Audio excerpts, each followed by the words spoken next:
കാവാലം നാരായണ പണിക്കർ നിങ്ങൾക്ക് അറിയാം. അദ്ദേഹം എന്ന് പറഞ്ഞാൽ നാടക ചിന്തയിൽ തനത് നാടകവേദിയുടെ ആളായിരുന്നു. മാത്രമല്ല നാടകരംഗത്ത് ഒരു സൗന്ദര്യാത്മകമായ മാറ്റം ഉണ്ടാക്കാൻ വളരെ പണിപ്പെട്ട നാടക പ്രവർത്തകനായിരുന്നു കാവാലം നാരായണ പണിക്കർ.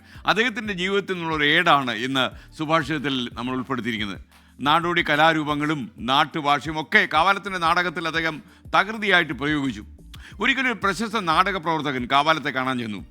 അദ്ദേഹം കാവാലത്തിനോട് പറഞ്ഞു, താങ്കളുടെ നാടകങ്ങൾ ഒട്ടും ആധുനികമല്ല, അതിനാലത് ആർക്കും അത്ര ഇഷ്ടപ്പെടത്തില്ല ഈ കാലത്ത്.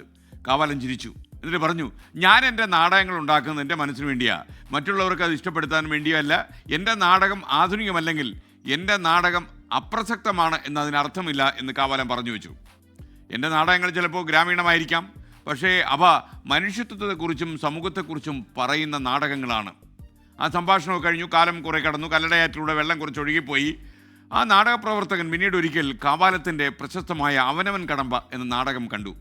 അടിയന്തരാവസ്ഥ കാലത്ത് അരങ്ങുകളെ തീപിടിപ്പിച്ച നാടകമായിരുന്നു. ക്യാമ്പസുകളിലും ക്യാമ്പസിലെ പുറത്തും യുവാക്കൾ ചേക്കേറുന്ന സ്ഥലത്തൊക്കെ തന്നെ ഈ അവനവൻ കടമ്പ വലിയ ചർച്ചാ വിഷയമായി. ഞാനൊക്കെ ആ നാടകം ആ കാലത്ത് കണ്ടിട്ടുണ്ട്. ഈ അവനവൻ കടമ്പ കണ്ടു കഴിഞ്ഞപ്പോൾ ഇദ്ദേഹത്തിൻ്റെ മനസ്സാകെ മാറി. അദ്ദേഹത്തിൻ്റെ മനസ്സിനും തീപിടിക്കാൻ തുടങ്ങി ഈ കാവാലത്തെ കണ്ട ആ നാടക പ്രവർത്തകൻ. അദ്ദേഹം ഒരിക്കൽ കാവാലത്തെ കണ്ടപ്പോൾ പറഞ്ഞു, ഒത്തിരി പശ്ചാത്താപം അദ്ദേഹത്തിൻ്റെ മനസ്സിലുണ്ടായിരുന്നു. താങ്കൾ അന്ന് എന്നോട് പറഞ്ഞത് ശരിയാണ്, താങ്കളുടെ നാടകം ചിലപ്പോൾ ആധുനികമല്ലായിരിക്കാം, പക്ഷേ ആത്മാവിനെ സ്പർശിക്കുന്ന എന്തോ ഒരു സാധനം ഈ നാടകത്തിലുണ്ട്. അവനവൻ കടമ്പ ഇദ്ദേഹത്തിൻ്റെ ചിന്തയെ മാറ്റിയിരുന്നു.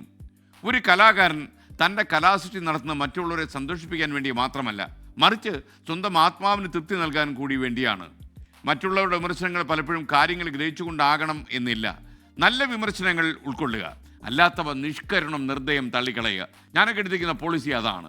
കാരണം നമ്മൾ കഴമ്പും കാമ്പും എന്ന് നമ്മൾ പറയില്ലേ, അത്തരം വിമർശനങ്ങളെ നമ്മൾ ഉൾക്കൊള്ളണം. കാരണം അതിൽ വിമർശകരെ നമ്മൾ ശ്രദ്ധിക്കുകയും വേണം. കാര്യം അവർ പറയുന്നതിൽ ചിലപ്പോൾ കാര്യം ഉണ്ടാകാം, പക്ഷേ നമ്മളെ മാനസികമായി തളർത്തുക, നമ്മളുടെ വിഷമങ്ങൾ കണ്ട് ആസ്വദിക്കുക, ഇതിനൊക്കെ വേണ്ടി വിമർശനങ്ങൾ നടത്തുന്ന ആൾക്കാരുണ്ടെങ്കിൽ നിർദ്ദയം അതൊക്കെ ചവിട്ടിക്കൂട്ടി തള്ളിക്കളയുക.